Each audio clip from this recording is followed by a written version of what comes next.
Hello car lovers, doing the 1-year ownership overview thoughts of this 2017 Acura TLX. I initially reviewed this car when it was brand new, so I'm going to put a web link in the description below and you can go see that if you want. Recall initially when I bought this car, it was to try to get a premium experience for the least amount of money possible, right? I wanted a little bit more than the mid-size sedan. In 2018, the Acura TLX was refreshed. That's why I picked up a 2017 last year. The 2018s were out and they wanted to get rid of their 2017s and they were bargaining on the price. And that pretty much explains why I purchased this vehicle and not the 2018. I just wanted it at the best price possible.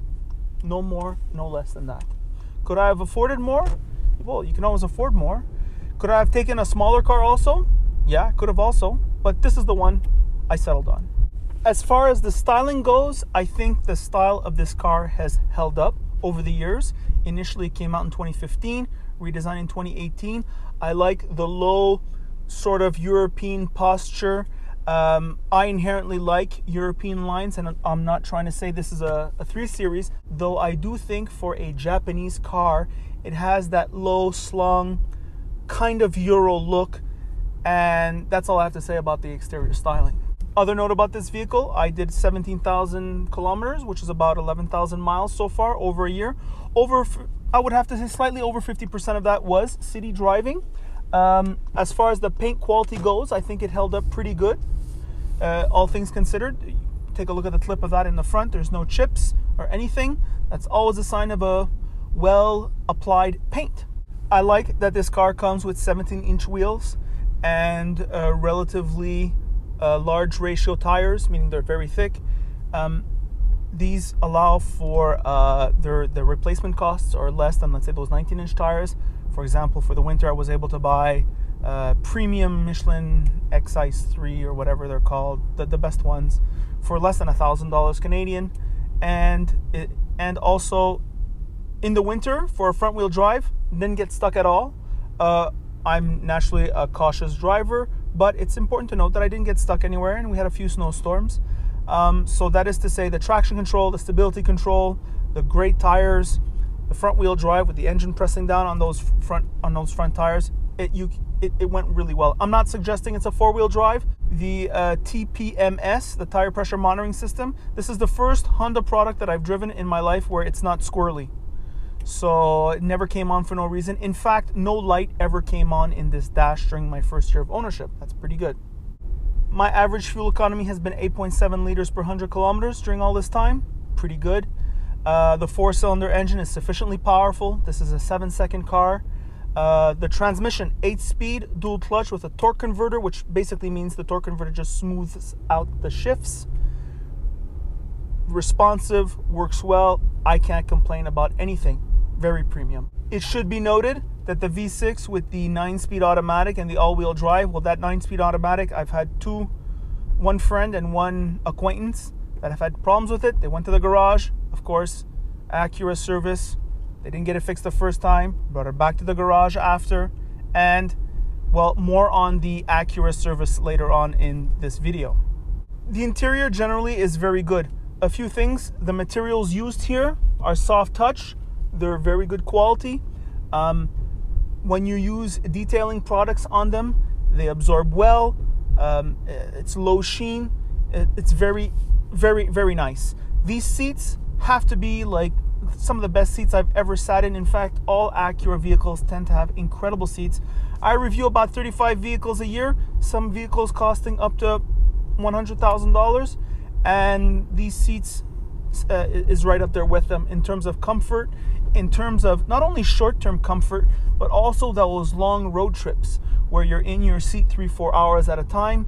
Your back never seems to hurt. You always seem to have a good position. I had a TL previously, and one of the reasons why I looked for another Acura was the great seats. Having that said, this interior is not perfect. The nannies are a work in progress. There's no adaptive cruise in this all-equipped 4-cylinder model. It is available on the base Corolla. The lane keep assist doesn't work often. The forward collision warning is a schizophrenic. Sometimes there's a car in front, sometimes there's no car in front, sometimes the car is far away, sometimes you're about to run into it. These nannies feel like they're a work in progress, and unfortunately we're paying for that. However, other nannies are very good. For example, the blind spot assist, very good, and also the rear cross traffic monitor, very good also. So far, so good. Good car, drives well, is everything I expected it to be.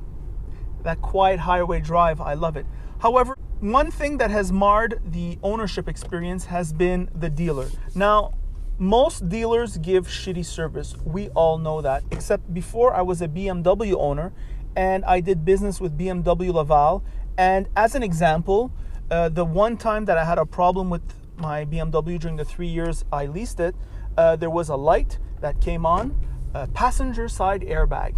Brought that to BMW, and they were like, okay. They ripped out the whole dash, they replaced the entire airbag system, and that's the way they do things. And at the end, they tell you, if there's anything else, call us. Not if the problem occurs again.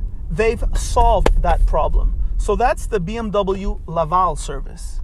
And that's a free publicity for them. And I always say, they don't pay me to say that. I paid them, and I'm saying that now. So fast forward to the Acura dealer. I'm not going to say which one because I'm not here to bash dealers. In fact, their service is quite average. So for example, from the right door, there was an enormous rattle after purchase. So what I did was I went to the Acura dealer and I said, listen, there's a rattle. It's obviously a craftsmanship issue. And of course, you're at the dealer and they want to check. They want to see it before. They never believe you, right? They never, ever believe you. So they hear the rattle, and then one of their technicians, they put a tape on where they suspected there was a rattle, and the sound disappeared for about a week or two. And when you leave this Acura dealership, they say, if ever it does the problem again, come and see us. Not the same, huh? That's not the same problem resolution. I would have changed the door panel if it were up to me, but you know, it's free, it's on warranty, I can't really decide. 2 weeks later, the rattles begin again, and now the problem is intermittent. So of course, there's no point in bringing it to the dealer, because if it doesn't do the problem on the day, they're not going to fix it, right? And this is what I mean by the low-level service. So I paid, listen, this is not a $100,000 car, but it's no $20,000 Canadian Honda Fit. It's double that, actually, plus taxes. And that's why I paid more, right? That's why I paid more than, let's say, a Mazda 6, for example. This car is $5,000 more than a Mazda 6 GTL equipped. And that's the disappointing service. So because of that, like, I'm probably not going to buy another Acura, because now for the last year I've been hearing this rattle intermittently. I have friends in the car. We're driving, we go somewheres, halfway through the drive, this annoying rattle reoccurs. And it's like a metaphor, I think, for why I think young people are no longer into cars, right? You go buy an iPhone, and within that year, if you have any problems under warranty, you just go see Apple. They give you another phone, right? They don't mess around. Like, you can't have a problem when you leave that store. And I think people are more and more expecting that kind of service when they buy anything. And when they don't have it, they're turned off.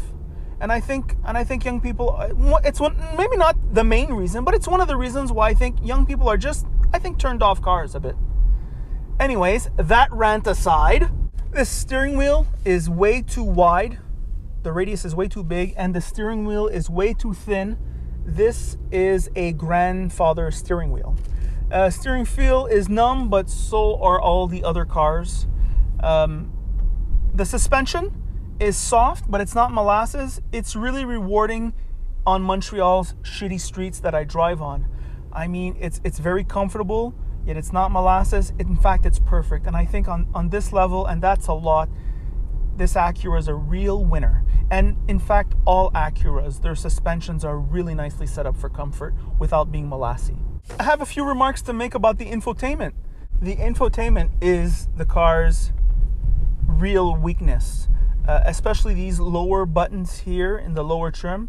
It controls things such as ventilation, heated seats, temperature, and those are very non-intuitive, small digital buttons to press. It's hard not to take your eyes off the road. So, for example, I'll give you an example. I'm going to try to change the temperature right now. Look at my eyes; like it's not working. You need to be looking all the time in order to be able to operate the controls correctly. Look, there's a kid crossing the street there. You know what I mean? It's like, this is what I'm talking about. It doesn't work. And I think the removal of the knobs was perhaps a bad idea, because with knobs, you have a muscle memory. You're driving, you're keeping your eyes on the road, you move your hand, you twist the knobs. That works. It's less distracting. Or they have to put a better infotainment. There's also no Apple CarPlay or Auto, which is a little bit disappointing for 2017 for such a premium Acura product. Recapping everything, I like the exterior, I like the seats, I like the materials used here in this interior, I like the power, I like the engine, I like the transmission. Less of a fan of this complex infotainment. Don't like this steering wheel at all. I don't like the craftsmanship issues that I've had with this car. Overall, I really appreciate this car, and if I had to start over, I would probably do the same thing. Will I buy another Acura? Not sure about that. Maybe. I've already had two, and that's the review.